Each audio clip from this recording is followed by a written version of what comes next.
आपके अनुग्रह से संदेह ग्रंथि विच्छिन्न, मेरी जो संदेह की ग्रंथि थी वो टूट गई। और शास्त्र कुछ और दूसरा करता भी नहीं भाई, शास्त्र स्वयं प्रकट होकर आपके सामने कुछ भी नहीं कहते हैं। उपनिषद कहते हैं केवल इतना ही होगा जो पार्वती जी कह रही हैं, विद्यते हृदय ग्रंथि क्षिद्यन्ते सर्व संशय क्षीयन्ते चास्य कर्माणि तस्मिन् दृष्टे परावरे। एक शास्त्र दूसरे शास्त्र का समर्थन करता है। उपनिषद अध्यात्म रामायण के काल से बहुत पहले के ग्रंथ हैं। भारतीय संस्कृति के मूल रूप से ग्रंथ हैं वेद।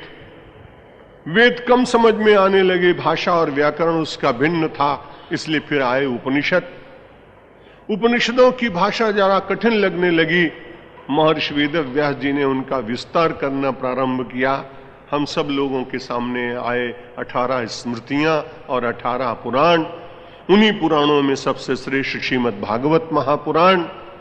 इन सब के आने के साथ में लगता है कि पुराण जो कह रहा है वो अपने किसी पूर्ववर्ती शास्त्र की बात तो कहेगा। इसलिए आज जो पार्वती जी के मुख से निकला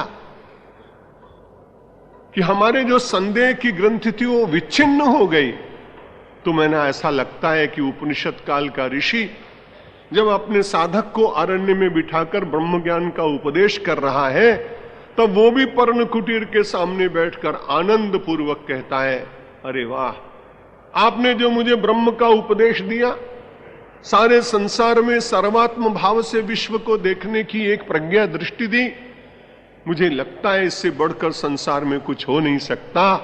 तस्मिन् दृष्टे परावरे, उस परम ब्रह्म के देख लेने के बाद, अनुभव कर लेने के बाद, उसे जीवन में बारंबार अवतरित कर लेने के बाद भिद्यते हृदय ग्रंथि, सारी ग्रंथियां टूट जाती हैं। क्षिद्यन्ते सर्व संशया, सारे संशयों का विनाश हो जाता है। और संशय न उठे तो शास्त्र आगे चलता नहीं। इसलिए संशय तो रहना चाहिए जिज्ञासु के भीतर, लेकिन अंतिम अवस्था ऐसी होनी चाहिए कि संशय का संपूर्ण विनाश होना चाहिए। अगर जिज्ञासुओं के भीतर संशय न रहे होते तो उन्होंने गुरु से प्रश्न न किया होता, वे संवाद वहीं बंद हो गए होते। इसलिए जिज्ञासा पूर्वक कभी कभी साधना करते हुए उत्पन्न होने वाले संशय आगे के मार्ग को प्रशस्त करने के लिए भूमिका का निर्माण करते हैं।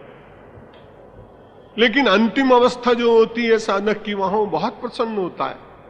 वो इसी प्रकार से विचार करता है जैसे आज पार्वती माता कह रही कि मैं धन्य हो गई, अनुग्रहित हो गई, बड़ी प्रसन्न हूं, जीवन के संशयों का विनाश हो गया, सदा संशय में मत जिए।